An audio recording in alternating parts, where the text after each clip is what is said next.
हा video edit करताना मला इतका त्रास झाला ना की मलाच कळत नव्हतं की नेमका व्हिडिओ मी कसा एडिट करू, कारण की 2 ते 3 दिवस लागलेले मला हा व्हिडिओ एडिट करायला. व्हिडिओ खूप लांब झालेला होता आणि मलाच कळत नव्हतं की मी किती कट करू, काय कट करू, कारण की कट करून करून माझा व्हिडिओ हा 5 मिनिटावर आलेला होता आणि त्याच्यातूनही मला 3 मिनिटापर्यंत हा व्हिडिओ करायचा होता. तर माझ्याच लक्षात येत नव्हतं की मी अजून काय कट करू ह्याच्यामध्ये, जे 2 मिनिटं माझे कट होतील ह्याच्यातले आणि व्हिडिओ पण तुमच्यापर्यंत संपूर्ण पोहोचेल. त्याच्यामुळं बघा, हा व्हिडिओ मी कट करून करून इतका कट केलेला आहे. जर का कुणाला एडिटिंगबद्दल काही माहिती असेल तर प्लीज मला नक्की सांगा, कारण की मी पण ह्याच्यामध्ये अजून नवीन आहे. मला पण एवढं ह्याच्यातलं नॉलेज नाही आहे. त्याच्यामुळं प्लीज यांना कुणाला म्हणजे मोठे व्हिडिओ असतील ते कसे शॉर्ट करायचे 3 मिनिटापर्यंत ते मला नक्की सांगा. आणि ही आज मी बिर्याणीची रेसिपी बनवलेली आहे. ती बिर्याणीची रेसिपी बघा आणि मला कमेंटमध्ये नक्की सांगा की बिर्याणी तुम्ही पण अशाच प्रकारे बनवता का आणि ही बिर्याणी कशी झालेली आहे, मला कमेंटमध्ये नक्की सांगा.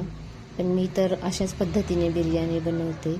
तुम्हाला आवडली असेल तर नक्की एकदा बनवून बघा. खूप छान होते अशा प्रकारे बिर्याणी आणि अजिबात कोरडी होत नाही, घशात अडकत नाही आणि खूप मऊसूद बिर्याणी होते.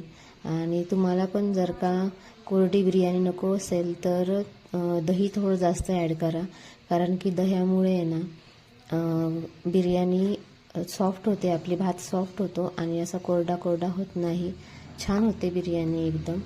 तर तुम्ही पण ही बिर्याणी बनवून बघा. भातसुद्धा एकदम मोकळा सुटसुटीत झालेला आहे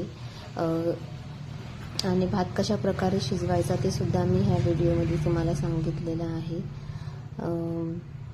तर बघा, अशा प्रकारे ही माझी बिर्याणी रेडी झालेली आहे. भाज्या ह्या 70 ते 80% फक्त शिजवून घ्यायच्या आहेत, पूर्ण भाज्या शिजवायच्या नाहीत. तुम्ही डायरेक्ट भाजी खाली टाकून वरून संपूर्ण भात टाकला तरी चालतो, पण मी 2 ते 3 लेअर टाकून घेतलेले आहेत भाताचे आणि भाजीचे सुद्धा. आणि 10 मिनटं मोठ्या गॅसवर आणि त्याच्यानंतरचे 10 मिनटं एकदम स्लो गॅसवर ठेवून हा भात मी 20 मिनटं दम दिलेला आहे.